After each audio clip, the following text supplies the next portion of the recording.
Bonsoir à tous, bienvenue dans iWeek, toute l'actu Apple en direct. Nous sommes ensemble jusqu'à 21h, c'est du live. On va passer donc 60 minutes ou presque ensemble avec mes copains que je salue, Guillaume, Élie et Gilles. Salut à tous les trois. Comment ça va les garçons? Hello. Bonsoir. Ça va super. Ça va très bien? Salut Guillaume. Ça va les loulous. En forme?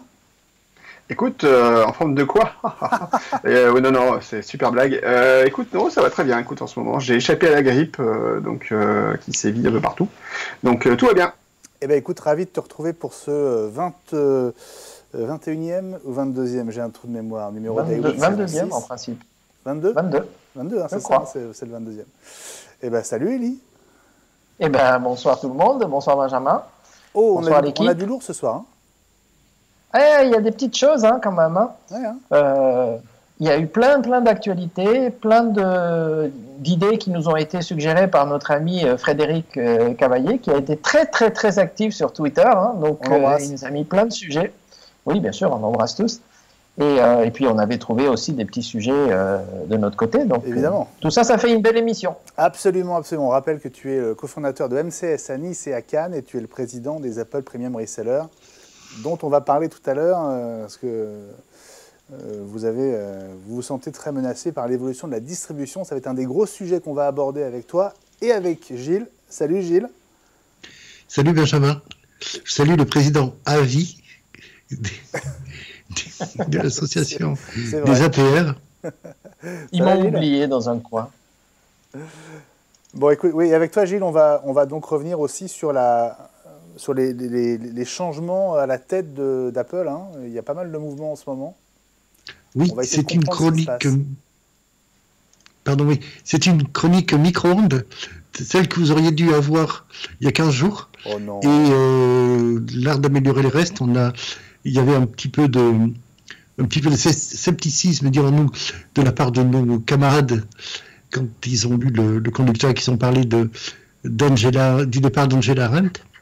Et donc, on va remettre une couche, mon ami Élie et moi-même, avec les nouveaux éléments là, qui viennent de sortir. Alors, donc programme chargé ce soir. Évidemment, on est en contact avec vous via Twitter avec le hashtag iWeekTV. Profitez-en pour nous envoyer vos questions, vos messages, vos réactions. Je vais y venir dans un instant. Juste un petit détour quand même par San Francisco. Alors, vous le savez, on s'intéresse ici à l'écosystème Apple, mais on n'a pas d'œillère. Et en ce moment, c'est du direct. À San Francisco, Samsung est en train de dévoiler sa nouvelle gamme de portables, la gamme Galaxy. On attend notamment le premier smartphone pliable de Samsung. Ce sont les images qui arrivent en direct de San Francisco. On va garder un œil évidemment là-dessus. Ne serait-ce que parce que j'imagine qu'à Cupertino, il y a beaucoup de monde aussi qui scrute ce qui se passe du côté de San Francisco, sachant que la concurrence maintenant s'appelle aussi Huawei et Xiaomi notamment. Donc voilà, on est en plein dans l'actu ce soir. Alors on va commencer... je peux dire un mot avec Android? Oui, Guillaume? Non, c'est Gilles. Gilles? Oui, avec Android, ça va être vite plié. Excellent. Pas mal, excellent. Effectivement, je la ressortirai celle-là. Bon, on va commencer par revenir... Sans compter, si je peux me permettre, qu'Apple a déjà eu des iPhones pliés. Hein. À l'époque, les gens n'étaient même pas contents du tout. C'est vrai. C'était le Bengate, c'est ça, hein? Ça. C'est parce qu'on les mettait dans la poche à l'époque. C'était pas vraiment volontaire. Bon, allez, on y va les amis parce qu'on a un programme chargé. D'abord, on va revenir sur cette date du 25 mars qui semble se confirmer pour un event, une keynote qui serait dédiée aux services sur abonnement, notamment à Apple News, on l'a dit la semaine dernière, et aussi, apparemment les deux annonces seraient faites en même temps, le fameux Netflix by Apple, pour être clair, ce service d'abonnement à du contenu vidéo premium avec notamment des productions qu'Apple finance en direct. Et on parle maintenant de non plus 1, mais 2 milliards de dollars qui auraient été mis dans la cagnotte. C'est ça, Elie? Absolument. Et en fait, ce qui est intéressant, c'est que ce service, s'il est effectivement annoncé le 25 mars, ne serait pas disponible avant peut-être plusieurs mois. Donc Apple fait une avance très en avance de phase, mais la liste des séries qui sont disponibles en bas du lien est vraiment impressionnante. Il y en a pour tous les goûts, il y a de la science-fiction, il y a des comédies romantiques, il y a un peu de télé-réalité presque. Pour Apple, bon, ça risque d'être curieux, mais et donc plein de personnes connues, des actrices connues, on en a parlé l'autre fois, comme Jennifer Aniston. Il y a des producteurs comme J.J. Abrams. Reese Witherspoon qui serait là aussi. Absolument, oui, tout à fait. On parle de J.J. Abrams, qui est quand même un gage, oui, qui au passage vient de... Oui, absolument. Et Star Wars, la dernière trilogie Star Wars, sous sa supervision. Et au passage, on peut signaler à tous les fans de Star Wars qu'ils ont terminé le tournage de Star Wars 9. Donc toute la photographie a été bouclée il y a quelques jours. Donc maintenant, ils sont en post-prod, effets spéciaux. Et c'est une sortie en décembre quand même. De quelle année? Je ne sais plus. Décembre 2019. Ah oui, c'est bientôt. Ah oui. Dans quelques mois. Donc ça, j'ai un cours. Ah oui. Petite précision quand même, les 1 milliard de dollars ou même 2 milliards de dollars de frais engagés par Apple pour la production de ces contenus. Faut voir quand même que Netflix en 2016, et donc je parle il y a quelques années et depuis ils ont largement accéléré le rythme, 2016 c'était 6 milliards de dollars qu'ils avaient mis sur la table pour produire leur contenu. Donc autrement dit, même si Apple met 2 milliards de dollars, ils seront encore très très loin de Netflix en termes d'argent mis sur la table pour la production de leur contenu. Alors après, sachant que Netflix a fait beaucoup de contenu qui tenait des fois une saison, 2 saisons, puis ils ont arrêté. Et Netflix va avoir un gros problème à gérer aujourd'hui, qui est que Disney se barre, puisqu'ils vont monter leur propre service de diffusion. Enfin, Disney va monter son propre service de diffusion de contenu, avec les contenus Marvel, entre autres, ce bras. Donc ça va faire aussi, ça va leur faire un petit peu mal, quoi. Donc de ce côté-là, donc il y a aussi Apple qui commence à fourbir ses armes avec ses contenus, avec l'envie de diffuser du contenu en masse. Donc il faudra voir un petit peu ce que ça donne dans les prochains mois. Ça va être intéressant. Et ben on va suivre ça. 25 mars, c'est dans un peu plus d'un mois, donc ça va venir vite. Dans un mois. Ça va venir vite. Pour compléter ce que dit Guillaume, on fait jamais un tapis immédiatement quand on entre sur un marché. Même si on met beaucoup d'argent pour montrer qu'on est sérieux et un tapis, tu fais référence au poker là, d'accord? Au poker, oui. On met suffisamment d'argent pour rentrer dans la partie, mais on monte petit à petit en puissance, ne serait-ce que pour ne pas brûler tous ces vaisseaux immédiatement, quoi. Alors attends, 2 milliards, si on compare à ce que France Télévisions, TF1, M6 réunis veulent mettre dans Salto, qui serait l'équivalent français, je crois ils sont à 50 millions d'euros, enfin on est dans un ordre d'idée. Oui, mais on n'est pas dans le même. Ils sont pas des acteurs mondiaux. 50 millions, je suis pas sûr du tout de mon chiffre, hein, mais on est grosso modo dans une somme, on est à quelques dizaines de millions d'euros, quoi. On n'est pas du tout au milliard ou à 2 milliards, ce qui est... La question, c'est est-ce que les gens payent pour le contenu de France 2 ou France 3 ou de chaînes de télévision françaises massivement, en plus d'un abonnement de Netflix, en plus d'un abonnement d'autres choses? Enfin, pas convaincu. Tu veux dire à part les fans de Plus belle la vie? Parce que je disais, à part les fans de Plus belle la vie, qui eux seraient prêts à mettre des fortunes. Je suis même pas sûr, hein, franchement, mais bon. Les avis, les séries françaises s'exportent bien, mais... Je ne veux pas vous presser, mais on a un programme tellement chargé, on a tellement de choses à dire, qu'il faut qu'on enchaîne. Parce que là, on parle du 25 mars, on en parlera davantage quand on y sera. C'est pas la peine de tirer trop de plans sur la comète. Je vous propose qu'on passe au sujet suivant. Je le raccroche au Mobile World Congress, qui est le salon de la téléphonie mobile de Barcelone, qui ouvre là dans 2 jours. Voilà, qui est un peu le deuxième gros événement tech de l'année après le CES de Las Vegas. Mathieu Dos Santos y sera pour nous et on est super content de l'envoyer là-bas pour nous rapporter plein d'infos, plein d'images. Comme ça, il n'est pas là pendant ce temps-là pour dire du mal d'Apple. C'est ça qui est bien. Voilà, voilà, ça me permet de vous rappeler qu'en ce moment, donc, À San Francisco, Samsung est en train de dérouler sa nouvelle gamme Galaxy. On attend notamment ce fameux smartphone pliable. J'ai un œil dessus et je vous tiens au courant, évidemment. C'était en direct, les images en direct de San Francisco. À propos de smartphone pliable, justement, notre ami Fred Cavaillé, qui surveille tout, nous a envoyé un petit message pour nous faire part de ce brevet qu'Apple a déposé. Brevet pour un smartphone, un iPhone pliable, là aussi. Oui, absolument. Et comme souvent dans les brevets Apple, c'est assez rudimentaire. Hein, donc on espère tous, bien sûr, que ça ne ressemblera pas voilà, à ce que tu montres, parce que ça serait un peu affreux. Mais ça explique un peu le concept. Ceci dit, ça ne veut pas dire qu'Apple va le faire. Hein. Ah non. Apple dépose énormément de brevets, mais ça veut dire qu'en tout cas, il regarde. Gilles, ça t'inspire quoi, toi, cette hystérie autour du pliable?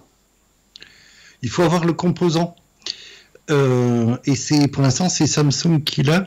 Il y a éventuellement un chinois également. Tu en avais parlé au CES. Maintenant, c'est la question des usages.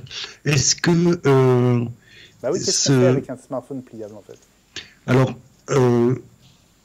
Samsung voudrait en faire une mini-tablette une fois dépliée et avoir un smartphone d'un encombrement minimum une fois replié. Apparemment, Samsung est à la manœuvre avec une version spéciale d'Android pour les aider, au moins sur l'interface. Je suis assez dubitatif. Il faut l'avoir en main encore une fois et on peut pas dire c'est pas bon ou ça va faire un flop. C'est une des raisons pour lesquelles moi j'attends de savoir ce que Samsung a dans sa poche. Absolument. Parce qu'ils font quand même partie des premiers qui vont le problème, c'est que ça risque d'être un peu épais, en tout cas au début. Hein. Donc, le fait de dire c'est pliable, on va tous dire waouh, l'écran se plie. Mais si ça fait l'épaisseur de 2 iPhones, je suis pas sûr de mettre ça dans ma poche. Hein. La question est quel est l'intérêt technique derrière, quel est l'intérêt utilisateur surtout. C'est que la démonstration technologique, c'est toujours une chose. Et d'ailleurs, ça fait très longtemps qu'Apple s'est éloigné justement de ce côté démonstration technique pour se concentrer. Je te mets les images en direct de San Francisco parce que je viens de voir, je m'y attendais pas, mais je viens de voir ce monsieur déplier l'appareil qu'il a dans les mains, qui au départ faisait la taille d'un smartphone 19/9e, enfin tu vois, très rectangle, et en une seconde, il l'a déplié pour obtenir ce qui ressemble davantage effectivement à une tablette. On va voir s'il le replie. Travailler. Là, on n'a pas l'impression, mais en fait, il se replie. Je voudrais bien qu'on le voit replier, s'il veut bien le faire en direct pour nous.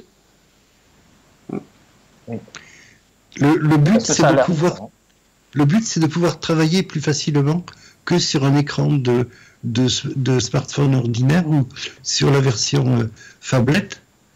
Et donc, c'est-à-dire les écrans de type iPhone X10 Plus. Comment dire, dans l'absolu, c'est pas une mauvaise idée. Il faut voir comment les interfaces ensuite des applications et l'interface utilisateur suit. Oui. Alors, je voudrais bien qu'il le replie pour qu'on voit ce qui se passe quand il le repasse en mode smartphone. Il m'a l'air comme très long. C'est quoi? Attention, il y a un micro qui frotte contre quelque chose. Je ne sais pas qui. Mais, non, je ne sais pas. Oui. Il m'a l'air très très long, cet appareil. Oui. Non? Ici. C'est une grosse tablette. On ne voit pas les charnières, hein, c'est ça pour l'instant. Bah, on devine quand même au milieu de la. Très agréable ce micro, mes amis. Ah, je peux pas. J'ai peut-être un radiateur qui tourne, je vais couper. Non, c'est pas ça, non, c'était vraiment un bruit de frottement. Oui, sur la grille. Voilà, c'est bon. Là, c'est bon. C'est peut-être ta chemise, Guillaume, non? Non, c'est pas possible, ma chemise est trop belle pour ça. Bon, je reviens sur nous parce que Heureusement, ils ne l'ont déplié qu'une seule fois, donc... Ah bah c'est le truc, c'est qu'en fait ça se plie une fois, ça se déplie une fois et après c'est fini, tu veux plus. Il est bloqué à tout jamais. Exactement. Il faudrait pas que $1,000, hein. Il faudrait pas que ça blanchisse, le plastique. $1980 prix de départ pour ce Galaxy Fold qui sera disponible le 26 avril. Eh ben voilà. Alors ça, c'est pas très cher. Hein. C'est pour les Américains en fait. 2000 euros quoi. Bon, ils vont lâcher un peu Apple, les commentateurs, avec le prix exorbitant des iPhones, je crois. Ouais. Bah non. Pourquoi tu voudrais qu'ils fassent ça? Ça n'a aucun intérêt. C'est pas marqué Apple. En revanche, Samsung, ça va. Ouais.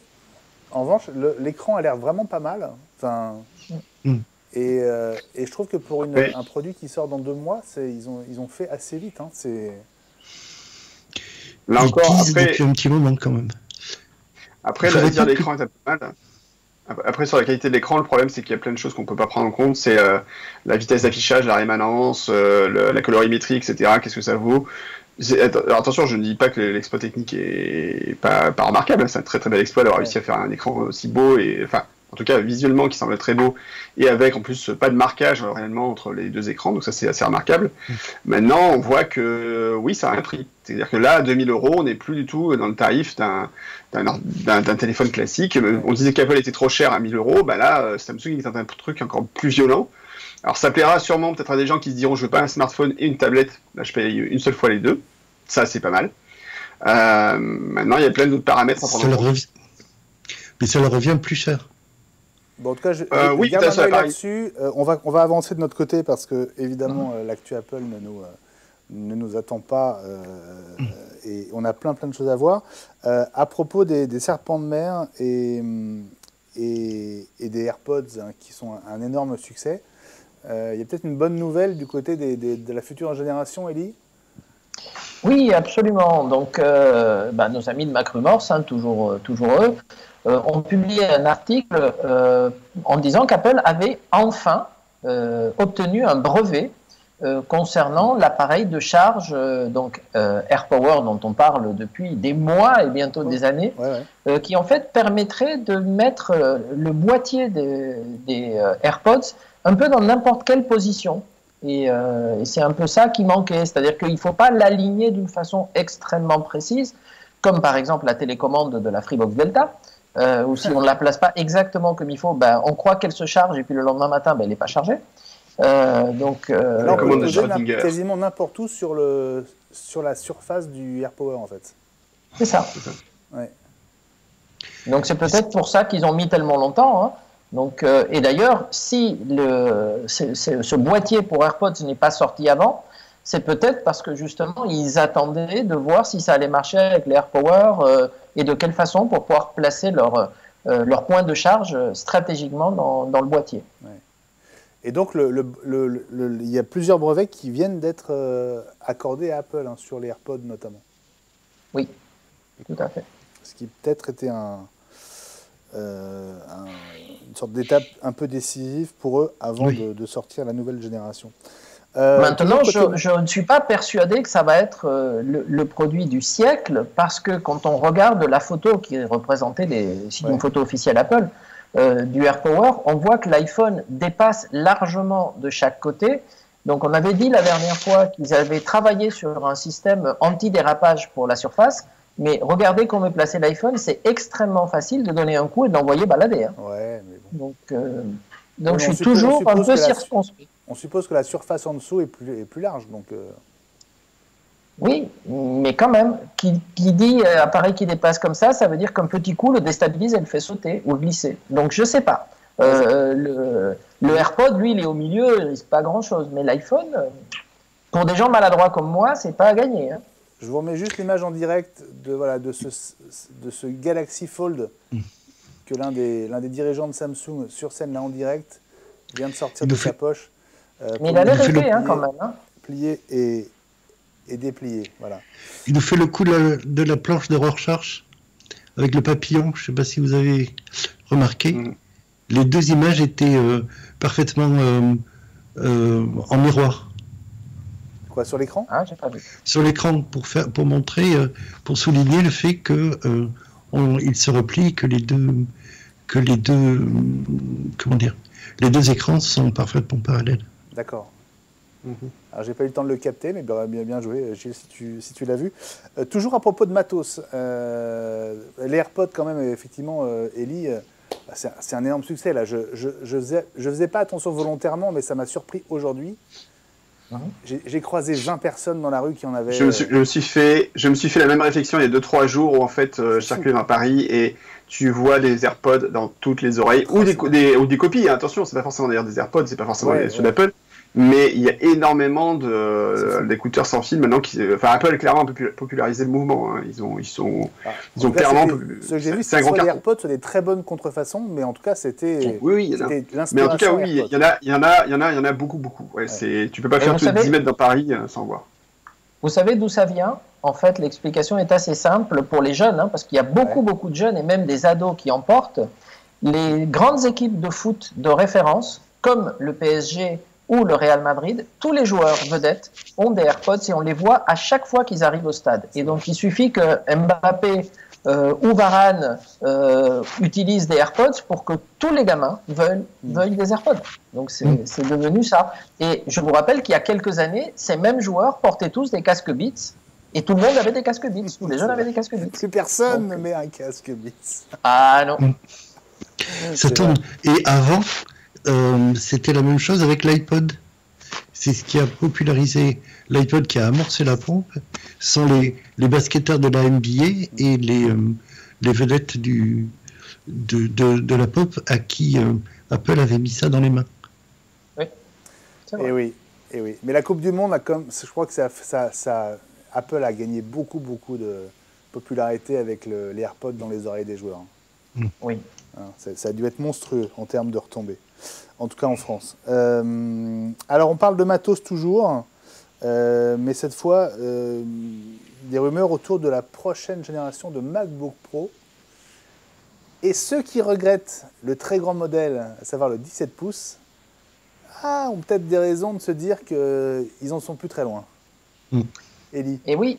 Et il y a des nouvelles rumeurs sur un nouveau MacBook Pro qui serait un nouveau design parce qu'en fait, il y aurait un écran de 16 pouces, voire 16 pouces 5, et qui serait un écran bord à bord, un peu comme un téléviseur d'aujourd'hui. Donc, imaginez du 16 pouces 5 bord à bord, ça veut dire un écran, mais juste magique, quoi. Donc, voilà, ça serait fabuleux. J'ose à peine imaginer à quel prix ça va sortir, mais... et en même temps, il serait accompagné d'un moniteur externe qui d'ailleurs pourrait s'y connecter, bien sûr, mais qui se connecterait au mythique Mac Pro que notre ami Guillaume attend comme le Messie. Et qui... Ah, bah tant pis alors. Et qui serait j'ai jamais été un client fou du Mac Pro, si tu veux, donc j'attends impatiemment pour ça. J'attends pour certains clients qui ont besoin de renouveler leur machine, si tu veux, voilà. Mais moi, en tant que tel, je suis pas un dingue du Mac Pro. Non, mais c'est vrai, mais ça se connecte aussi sur un Mac Mini. Disons, voilà, Mac Mini, MacBook Pro. Ouais. Et donc, ça serait un moniteur 3K, 6K. Donc, suivant les configurations, on pourrait même afficher du 6K dedans. Et ça serait un moniteur genre 33 pouces ou quelque chose comme ça. 32 pouces, je crois. 32, quelque chose. De toute façon, c'est grand. Il y a toujours cette image qui nous a un petit peu surpris dans la doc du Mac Mini, hein, où on voit un écran. Apple nous a répondu, on leur avait posé la question à l'occasion d'une présentation à Paris de nouveaux produits il y a quelques semaines, et ils nous avaient dit que c'était un écran générique, mais qu'il n'y avait pas de, nouvel écran prévu, mais bon. Si, un nouvel écran, c'est annoncé. Enfin, ils ont déjà annoncé qu'il y aurait un nouvel écran qui accompagnerait le Mac Pro. Si, ça a été annoncé officiellement. C'était pas une rumeur. Non, mais lors du renouvellement du Mac Pro, il a été prévu, il a été annoncé qu'il y aurait un renouvellement de l'écran. Il y aurait un nouvel écran annoncé en même temps. Donc ça, c'est prévu de longue date. Mais après, quelle taille d'écran? Alors, moi, je dirais le souci des grands écrans, c'est très bien, mais lol. Mais ce serait pas mal. Une pub pour l'iPod, non? Sur la scène de Samsung. Non, oui. Ces écouteurs blancs qui passent. C'est fou. Mais bon. Ils sont pas à ça après. Je disais, les grands écrans, c'est très bien. Super résolution, top, Moumout, c'est bien. Mais derrière, j'espère juste qu'Apple va mettre des cartes vidéo vraiment boostées dans son matos pour que ça tienne le choc. Parce que même là, actuellement, sur les MacBook Pro, sur les Mac Mini, enfin les Mac Mini ont des cartes vidéo qui sont ridicules. Enfin, c'est pas dans les cartes. Hein. Sur les MacBook Pro, maintenant, on peut avoir une carte Vega sur le modèle haut de gamme en payant une option. Mais on n'a pas non plus des cartes vraiment fabuleuses. On n'a pas l'équivalence que Nvidia propose aujourd'hui. Même si derrière les nouvelles Radeon 7 apparemment tiennent très très bien, sont vraiment pas mal en fait a priori par rapport à ce que propose Nvidia. Pas aussi bonne mais on s'en rapproche. Donc j'espère qu'Apple à un moment soit va mettre son ego de côté, il va commencer à bosser vraiment avec Nvidia pour proposer des solutions pour les pros, soit vraiment booster sa configuration et faire en sorte qu'il n'y ait pas de problème de communication avec les cartes tierces parties ou même que ses propres cartes soient vraiment optimisées pour les Mac quoi. Parce que Nvidia a marqué vraiment des points énormes ces derniers mois. Hein. Bien sûr, ils ont vraiment bien avancé. Ouais. Ils ont bien avancé leur bille et là, les dernières cartes d'AMD semblent vraiment pas dégoûtantes, mais faut voir à quel prix Apple est prêt à les mettre dans les Mac et puis voilà quoi. Je pense qu'Apple a une histoire compliquée avec Nvidia. Il y a un moment, faut qu'ils arrêtent, faut qu'ils avancent, et qu'ils voient pour la taille du client. Pour donner une petite touche d'humour à cette rumeur sur le nouveau MacBook Pro, donc 16 pouces, il y a eu un tweet du Not Johnny Ive préféré des iWeekers qui a dit « Vous l'avez voulu, ok, vous aurez un MacBook Pro 16 pouces, mais il n'y aura qu'un port USB. » Donc bon, voilà, comme dans le MacBook, mais ça c'était juste pour rire. Bon, je voudrais quand même saluer tous ceux qui sont avec nous. J'ai pas pris le temps de le faire, surtout avant. Excusez-moi, mais j'étais pris entre la keynote de nos amis d'en face et puis le direct. Et donc, je salue Walter qui nous dit coucou la team. Après 2 mois d'attente, j'ai enfin reçu ma Delta aujourd'hui. Ça marche nickel. Donc, c'est une bonne nouvelle. On est content pour toi. Sylvain Bartoli, notre amical libreur, est là, lui aussi. Salut à vous 5. Alors, je ne sais pas qui se cache dans le studio. C'est peut-être un million. Chez Samsung. Il y a 1 million. 1, 2, 3, 4. C'est que le Galaxy. Hein. On est au moins 4, ça c'est sûr. Petit Kiki est là aussi. J'ai toujours du mal à le saluer, mais salut Petit Kiki. Enfin iWeek TV, et oui c'est vrai. Joël Perron, bonsoir tout le monde. Salut Joël, toujours sympa de te retrouver. Mash te Wash, alias Laurent Petit est là aussi. Bonsoir à tous. Jérôme Derdermotus, et oui, il nous dit oh Samsung sur iWeek. Ouh, je sens les huées. Mais j'assume. Ça fait aussi partie de notre curiosité. Frédéric Cavaillé est là, évidemment. Il a beaucoup aimé ton petit trait d'humour, Gilles, à propos d'Android plié, tout à l'heure. Joël qui nous dit d'ailleurs, c'est bon la concurrence, c'est ce qui fait avancer. Mais je suis tout à fait d'accord avec toi. Petit Kiki nous dit, je vois des images d'Android sur iWeek, je vais zapper, avec un gros smiley qui sourit. Il a raison. Eric Alliot est là lui aussi. Salut à tous devant iWeek TV, prêt pour un moment sur Watch, un bon moment sur Watch avec nous. Mais non, Audrey n'est pas là ce soir, on l'embrasse. On embrasse d'ailleurs tous ceux qui n'ont pas pu être là. Je pense à Jean-Christophe, je pense à Fred notamment, et puis à François aussi. On vous embrasse les amis. Voilà, Marc Monticelli nous dit la vidéo démo du mobile Samsung pliable m'a convaincu de son usage, mais il faut dire que je suis fan de l'iPad mini, tout comme Ellie. Et justement, à propos de l'iPad mini, ça commence vraiment à chauffer du côté des rumeurs. Ellie, on sent qu'il est presque là, quoi. Ah, ça n'arrête pas. Ouais. C'est vraiment, il y en a une par jour maintenant, et en même temps, ça vient maintenant de fabricants de coques. Et tout le monde dit, ok, la seule désillusion, mais ça n'en est pas une, c'est qu'il ne change pas de form factor, donc ça restera un 7.9. Nous, ce qu'on lui demande juste, c'est que le processeur soit plus rapide, éventuellement qu'il y ait Touch ID, que ça supporte le Pencil, ça serait bien, mais c'est pas forcément indispensable, mais pourquoi pas. Mais on lui demande pas qu'il y ait Face ID bord à bord et tout ça, ça reste sur la gamme Pro, mais qui nous sortent un truc avec une puce à 11 ou à 12 et on est juste content. Ouais. Un écran Retina, tant qu'à faire, si on peut rêver. Mais, il y a Eric Alliot qui pose une question qui dit... non, pardon, c'est Jean-Marie qui dit « Bonsoir les amis, Apple va-t-il acheter Nintendo ?» Ça fait longtemps qu'on en parle, ça. Alors, étant donné que j'ai un peu les pieds un peu pris dans les deux plats, on va dire, pour moi, ça fait partie des rumeurs qui n'ont pas vraiment de côté concret. Nintendo reste une boîte très indépendante et qui reste très attachée à la fabrication de son matériel et à fournir une expérience clé en main comme Apple le propose. Et je pense que les deux cultures d'entreprise sont très très différentes. Là, en ce moment, je suis en train de lire l'histoire de la Game Boy, ou du Game Boy, vous dites comme vous voulez. Mais le livre s'appelle l'histoire de la Game Boy de Florent Gorge et ça raconte donc l'histoire, comment la Game Boy est créée. C'est un bouquin passionnant, je vous invite à le lire, vraiment, c'est assez génial. C'est un très grand auteur qui a écrit plusieurs bouquins sur l'histoire de Nintendo, justement, donc là c'est le 4e tome.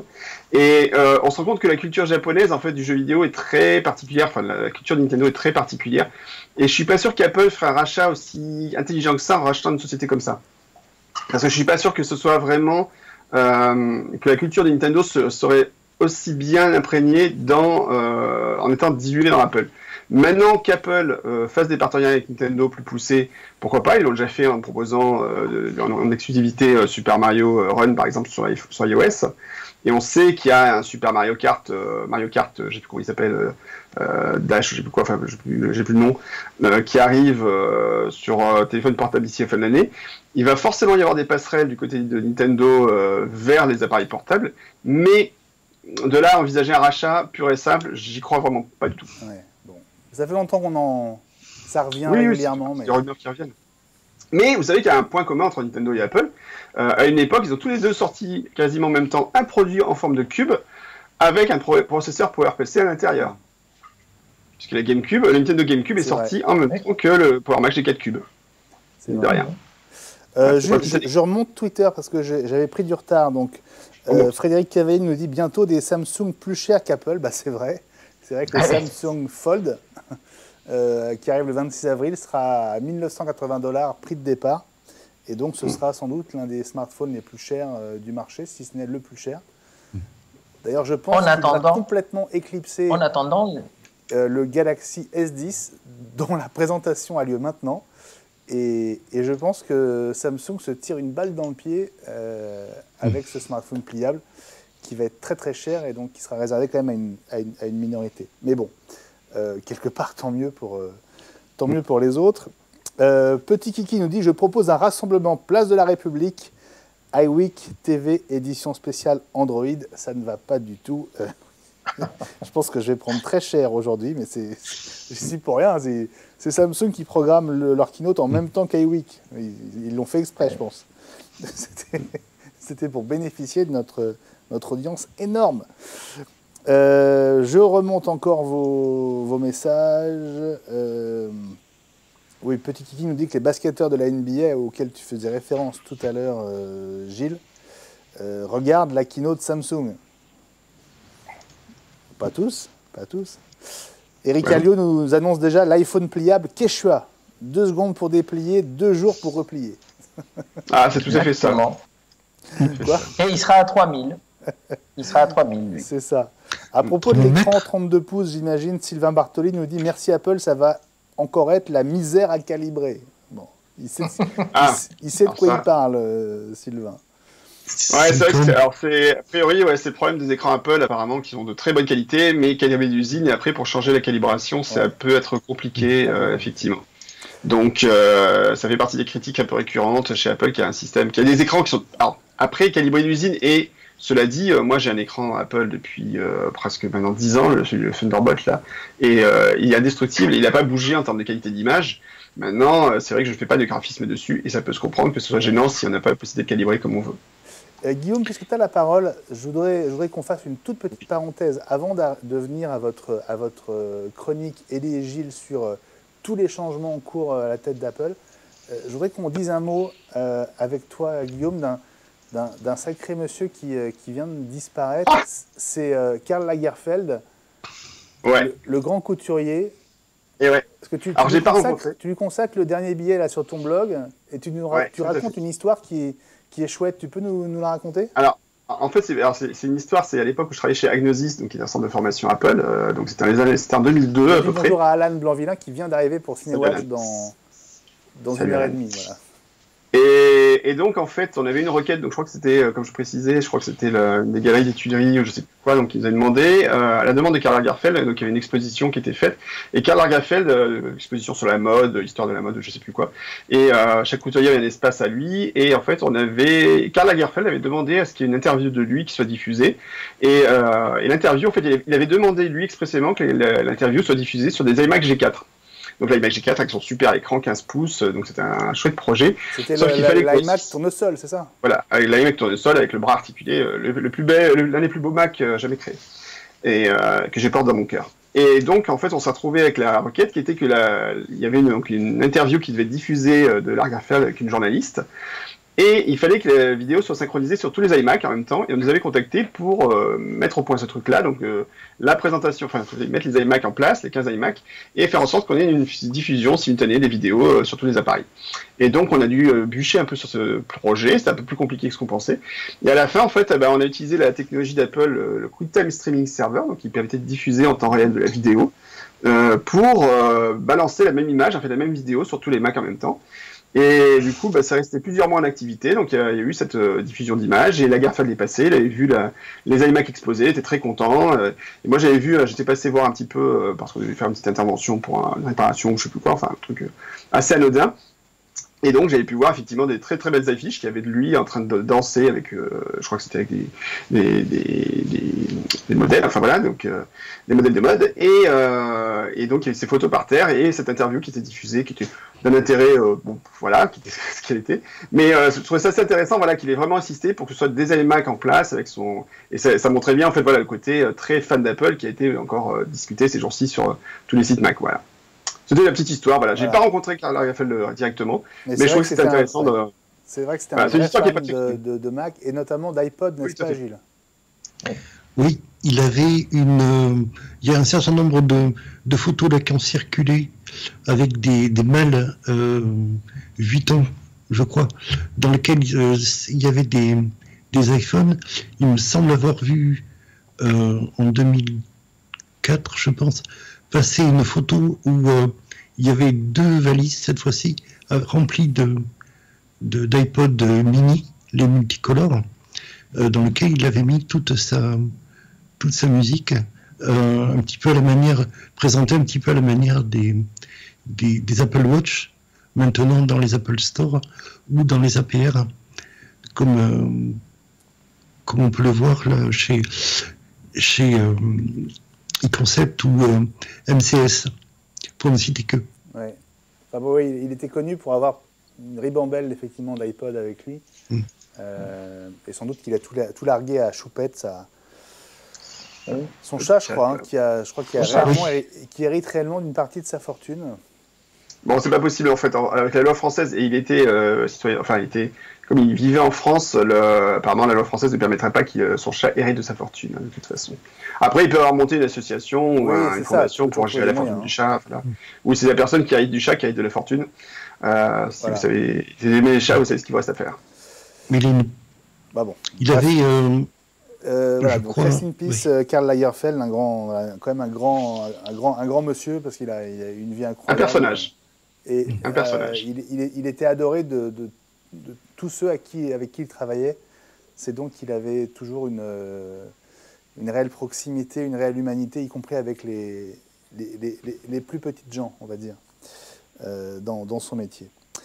Retour à nos sujets, les amis. Pendant que Samsung continue de faire sa présentation à San Francisco, rien de notable de ce côté-là.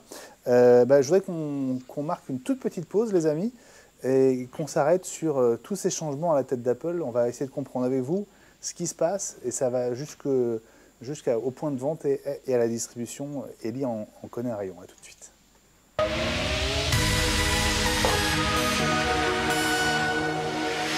Voilà, Connecting the Dots, c'est le nom de ton rendez-vous, Gilles. Et ce soir, vous le faites à 2 voix.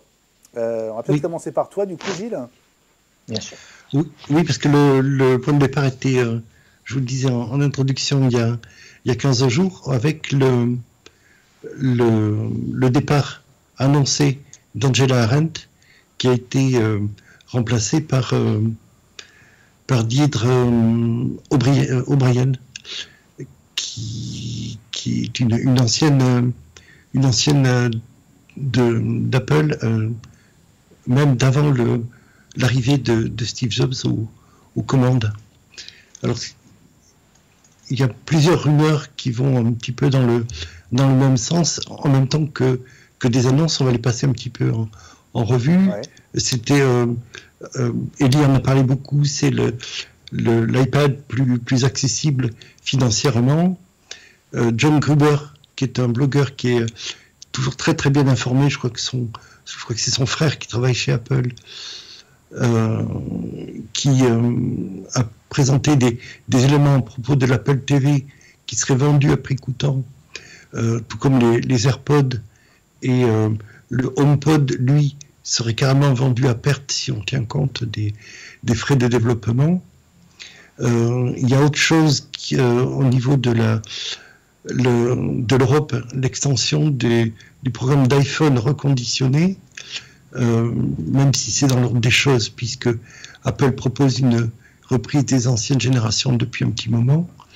Il y a aussi l'accord qui est intervenu entre Apple et Bercy sur les 10 ans d'arriérés de taxes. Vous en avez parlé il y a 15 jours, et le commentaire surtout d'Apple qui s'est dit heureuse d'apporter sa contribution au fonctionnement de la société française. Si ma mémoire est bonne, elle aurait pu très bien... Angela s'en va. Non. Mais tout va un petit peu dans le même sens. Apple aurait très bien pu ne pas faire de commentaires. Elle sait très bien faire. Or, elle a fait un petit peu contre mauvaise fortune, bon cœur en l'occurrence. Donc, on a eu un changement à la tête de la branche distribution. La nouvelle responsable était en charge des ressources humaines, mais elle a également participé à la création des Apple Store et en brique et mortier, celle qu'on connaît depuis 2001, mais également le site web d'Apple qui date, je parle sous votre contrôle, de 1998, je crois. Il y a également des changements à la tête de Siri, changements pour au niveau de l'équipe de Smart Home, avec Sam Jadala qui est débauché de chez Microsoft. Ça, c'est beaucoup plus récent. On a une nouvelle tête qui est senior vice-président d'une nouvelle branche machine learning et intelligence artificielle. Il y a beaucoup de choses. Et Johnny Ive reprend la tête de l'équipe du design industriel. Et ça c'était Frank Casanova. Frank Casanova, oui. Oui, et donc il y a Frank Casanova qui est un grand ancien d'Apple qui est à la source. C'est vraiment un petit génie du code, en même temps qu'un excellent guitariste, puisqu'il a joué avec Aerosmith et Joe Satriani. Ah bon? Oui. Il est crédité sur plusieurs disques, je ne sais plus lesquels. Enfin, c'est quelqu'un vraiment de très très doué. Pas un homonyme? Non, c'est vraiment lui. Ah bon? On en parlait dans... Donc Frank Casanova, c'est le nouveau Backstage. monsieur réalité virtuelle et machine learning. Et maintenant, il est au marketing. Alors, il a été au marketing de l'iPhone depuis le début, et il prend en main le marketing de tout ce qui est intelligence artificielle. C'est ça. Alors, donc, n'oubliez pas qu'Eli est censé apporter sa pierre. Et oui. Qu'est-ce que ça veut dire tout ça? Pour moi, il y a un retour aux fondamentaux. D'abord, il y a une mesure qui est prise de l'exagération qui a été faite au niveau du prix et d'une façon générale du positionnement mode très haut de gamme, comme pouvait représenter Angela Arendt, ou le responsable de l'Apple Watch qui vient de chez LVMH, et en même temps on revient aux usages, aux fondamentaux de la culture d'Apple, même si on va le voir avec Eli, il y a des changements qui sont beaucoup moins beaucoup moins réjouissant. C'est un petit peu comme si Apple avait pris la mesure du... On parlait d'effet de halo au moment de l'acmé de la popularité de l'iPod. Apple se réclamait beaucoup de cette image qui avait été prise par un journaliste américain. L'effet de halo, c'est un concept de psychologie selon lequel l'apparence et la première impression d'une personne ou d'un objet, là en l'occurrence, influe sur la perception globale des qualités, sur les caractéristiques de ce que l'on examine. Et donc, Apple voulait surfer là-dessus pour populariser l'ensemble de sa gamme. Là, on est plutôt, depuis quelques mois et quelques trimestres, sur un effet de halo négatif. Est-ce que, mon hypothèse, c'est qu'ils ont voulu, depuis quelque temps, les changements ne sont pas arrivés par hasard, reprendre en main leur image, baisser un petit peu d'un ton sur tout ce qui était diffusion très très haut de gamme, quitte à prendre des mesures pas très recommandables, on va dire, telles qu'Eli va vous les exposer maintenant au niveau de la distribution. Alors Eli, bon, je vais essayer de vous faire comprendre ce déplacement stratégique de pion sur l'échiquier d'Apple. En fait, moi j'ai fait l'analyse de l'autre côté. Gilles s'est penché sur les nouvelles têtes et qu'est-ce qu'ils font à différents endroits d'Apple. Et donc, je vais reprendre le thème de sa chronique. Donc, on va connecter les points pour que vous ayez une vision globale. En fait, ce qui s'est passé, Apple a fait, et on l'a tous commenté, un mauvais trimestre, en particulier avec des ventes d'iPhone décevantes. Et Apple se devait de réagir parce que c'était la première fois que ça arrivait depuis longtemps. Moins de 15%. Oui. Et n'oublions pas que 75% des revenus d'Apple provenaient de l'iPhone. Donc, c'était extrêmement dangereux pour Apple d'avoir en fait un produit qui domine tout, parce que là, les ventes étaient moins bonnes, mais il se pourrait, nous ne le souhaitons pas, qu'Apple rate un jour un lancement d'iPhone, qui est une génération, pour une raison ou pour une autre, qui ne plaise pas. Et si 75% des revenus de la société dépendent de ça, c'est extrêmement dangereux.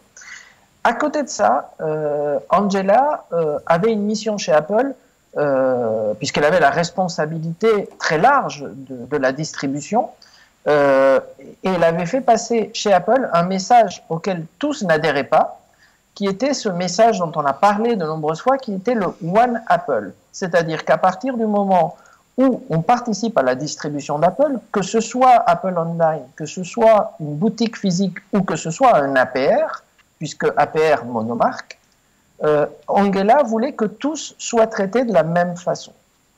Or, il y a eu des éléments un peu disruptifs. Alors, je ne sais pas si ce sont des négociations de très longue date ou si c'est forcé un peu par les besoins de booster le chiffre d'affaires avec un trimestre qui s'annonçait décevant, mais est arrivé un acteur majeur dont on a parlé aussi beaucoup, qui s'appelle Amazon. Amazon, moi, le premier jour où j'ai vu ça, j'ai dit ça va être le désastre. Tout le monde a dit mais non, aussi bien chez Apple que par mes amis, Amazon est un vendeur de plus, c'est un vendeur du web, etc., etc. Bon, Amazon a tenu les prix à peu près une semaine. Hein.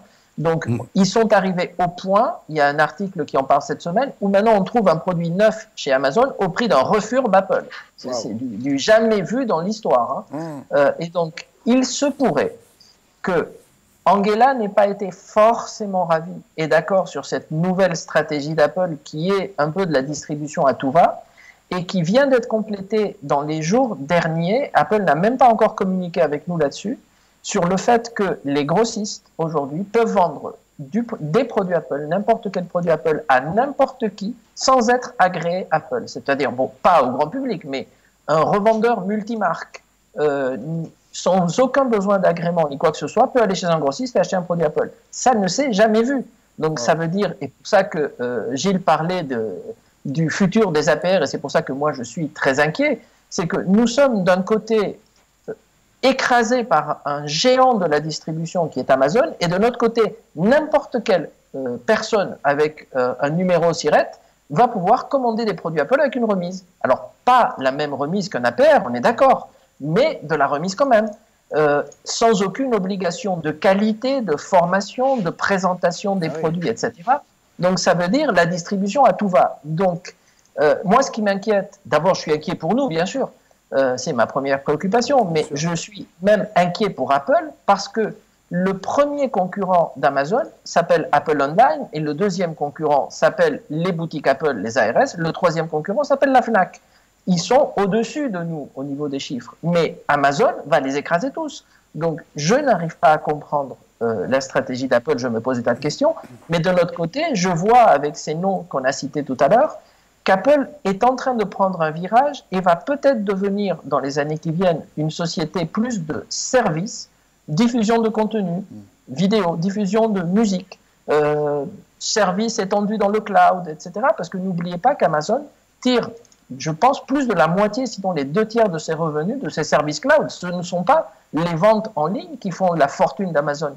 Ce sont les énormes serveurs d'hébergement de données que tout le monde utilise. Donc la question qu'on se pose, on souhaite évidemment, je pense qu'Apple a des analystes de très haute valeur qui regardent les chiffres, ils ont des enquêtes, ils savent où ils vont bien mieux que nous. Oui. Mais la question qu'on peut se poser, c'est si Apple devient une société de services ou plus de services, avec une part de marché du Mac qui aujourd'hui est entre 7 et 9%, et donc demain, même si elle a grossi en quantité, hein, on en a parlé, si demain c'est une part qui représente 3 à 5%, et que la plus grosse partie se fait en service, le service vidéo d'Apple, les gens vont s'abonner en ligne, c'est-à-dire que nous, on ne va pas le vendre. Hein. Donc, la question, c'est que va devenir la distribution? Est-ce qu'un jour, on n'achètera pas tous ou une très, très, très grande partie de nos achats en ligne, et donc les magasins physiques n'existeront plus, ne serviront plus à rien, à part quelques grands magasins Apple qui seront des vitrines, et non pas des points de vente, mais des vitrines où les gens pourront voir un produit et le commander en ligne. Donc Apple évolue. Hein. Ben non, Apple évolue, on est inquiet. Ou alors un centre de service agréé, mais c'est pas, comment dire, ce n'est pas le. Comment ça se passe? Vous êtes obligé de monter une société à côté, ou ça peut faire partie de la société des. Ça peut faire partie de la société. C'est un contrat à part, avec d'énormes obligations, et c'est vrai qu'Apple, depuis maintenant pas mal de temps, envoie un tout petit peu tout ce qu'ils n'ont pas envie de gérer eux, et beaucoup et de plus en plus de réparations chez nous. Alors on pourrait être ravis qu'Apple nous envoie plein de clients, donc, et c'est le cas, sauf qu'ils gardent un peu le côté noble, qui est de dire nous présentons les produits, nous faisons la nouvelle configuration gratuitement, et par contre, dès qu'un client va râler, dès qu'il va y avoir un problème, etc., on l'envoie chez vous et vous le gérez. C'est-à-dire qu'on gère les mécontents qui n'ont plus envie de gérer, mais en même temps, peut-être qu'on ne va pas se plaindre qu'ils nous envoient du monde. Hein. Si on arrive à facturer ces prestations, c'est plutôt bien qu'ils nous envoient des gens. Évidemment, tout ce qui est sous garantie, c'est un peu plus compliqué. Mais... Il y a plein de réponses à apporter là-dessus. Je vais prendre un peu la parole parce que j'ai bien fermé ma ligne de pendant quelques minutes. C'est très bien. Moi, je vois le gros problème aujourd'hui, en fait, c'est pour moi, pourquoi les gens se tournent aussi beaucoup vers Amazon. Il y a le prix, certes, c'est une chose, il y a aussi la notion de service. Et là-dessus, sur la notion de service, Amazon est imbattable. C'est-à-dire qu'aujourd'hui, vous avez un problème sur un produit, vous les contactez, vous disent, OK, on vous rembourse, vous renvoyez le produit à nos frais, et dans les 24 heures, c'est torché, c'est plié. Là-dessus, je suis désolé, j'ai eu, moi, des expériences il y a quelques années avec des APR, et je ne dis pas spécialement, toi, Elie, je ne vais pas citer personne, mais où l'expérience, ne serait-ce que d'acheter une sacoche et de se la faire rembourser parce qu'il y avait un problème sur la sacoche, était désastreuse. Et c'était genre, vous veniez passer en boutique, et vous faut machin, et ceci et cela. Ah ouais, mais le patron n'est pas là, je vais m'en occuper. À la fin, le client est là pour une pochette à 50 balles et juste ça lui prend la tête. Donc s'il se dit, si derrière, en plus pour m'acheter un Mac, c'est le même bordel, ça va pas être facile. Moi, je pense que depuis des années, la question pour les APR, elle se pose en, oui, on vend du matos, mais il faut vendre du service derrière. La plus-value, vous l'aurez en proposant du service, de valeur ajoutée aux clients. Ça veut dire du service, peut-être aussi plus axé sur les professionnels, pas forcément sur le grand public, parce que le grand public, ça va être compliqué, sauf si vous êtes dans un coin où il n'y a aucun Apple Store, auquel cas, il n'y a pas de souci. Mais c'est effectivement, si vous êtes dans une région où il y a un Apple Store, ça devient difficile. Et c'est là où, peut-être à mon avis, qu'il y aura des cartes à jouer, mais je pense que pour Apple, clairement, de toute façon, ils avaient besoin de rentrer à nouveau chez Amazon, parce qu'Amazon, c'est un gros fournisseur, et que derrière, pour eux, ça reste quand même une porte d'entrée qui est monstrueuse. Certes, la marge sera peut-être pas la même pour Amazon, mais ils s'en foutent, comme tu l'as dit, le pognon, Amazon, ils se font pas sur le matos vendu. Et pour moi, et ça fait des années qu'on le dit, la porte de sortie des APR se fera sur le service et sur les services à valeur ajoutée, et je pense en particulier dans le domaine de l'entreprise. C'est mon opinion. Après, on peut voir les choses de façon différente. C'est déjà ce qui se passe. Hein. Il nous reste 3 minutes. Alors, pardon Gilles, il nous reste 3 minutes, donc je voudrais qu'on aborde au moins deux derniers sujets qui me semblent importants et qui vont peut-être nous redonner un tout petit peu d'espoir. Le premier, c'est plutôt une bonne nouvelle, c'est le retour effectif de Johnny Ive à la tête de l'équipe chargée du design. On ne le savait pas forcément, mais Johnny Ive s'est énormément occupé de l'Apple Park notamment ces derniers mois. Et il est vraiment de retour. C'est un des soucis d'Apple de façon structurelle, c'est-à-dire ce fonctionnement en entonnoir où, en définitive, tout doit passer par la validation et le travail des mêmes pour qui les journées n'ont que 24 heures. Ouais. Et Johnny Ive et son équipe font un travail formidable, mais plus il y a de produits matériels ou de logiciels ou de services, plus ils sont obligés de travailler et de se disperser entre guillemets. Je pense que c'est une des raisons qui peut expliquer le ralentissement du pipeline produit. Et puis l'autre sujet, il nous reste 1 minute, donc si on n'aura pas le temps de l'aborder, je voudrais juste qu'on dise un mot de Marzipan, ce projet aussi dont on parle depuis très longtemps, qui serait en fait d'avoir des applications uniques sur iPhone, iPad et Mac. Ce serait pour 2021. Ils l'ont encore reculé d'un an, ouais. Oui. Qu'est-ce que ça c'est déjà commencé, ils ont montré un peu ce que ça donnait dans Morave avec des applications comme Home et puis l'application de bourse et news et tout ça. J'espère que ce sera franchement mieux que ce qu'on a actuellement, parce qu'actuellement, les applications qu'ils ont rajoutées dans macOS, moi je les ai quasiment jamais lancées. Enfin, elles sont moches, elles sont pas agréables à utiliser pour un utilisateur de Mac.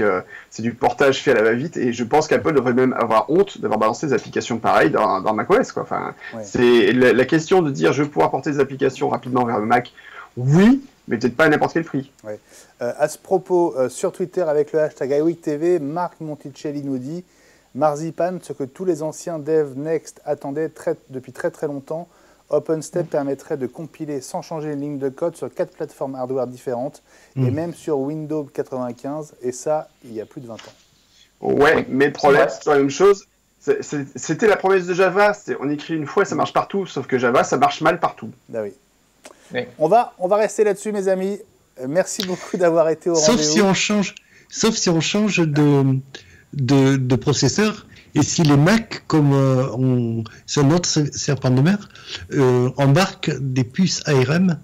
Enfin, l'avenir le dira. L'avenir le dira. Mais ça, voilà. Allez, dernier petit détour par San Francisco. Voilà, Samsung est en train de finir sa présentation. J'ai rien vu d'extraordinaire, à part ce Samsung Fold pliable au début de l'émission. Le S10 comme prévu en 2-3 versions. J'ai pas vu passer de prix, donc voilà. Je crois qu'on a quand même fait l'essentiel pour vous tenir au courant de ce qui se passait à l'autre bout du monde. Merci d'avoir été au rendez-vous de ce 22e numéro d'iWeek. Merci beaucoup à tous les 3 d'avoir été là, ou à tous les 4, si finalement un 4e se cachait quelque part. J'espère ne pas l'avoir oublié. Merci de votre fidélité. Salut Guillaume, salut Ellie et salut Gilles.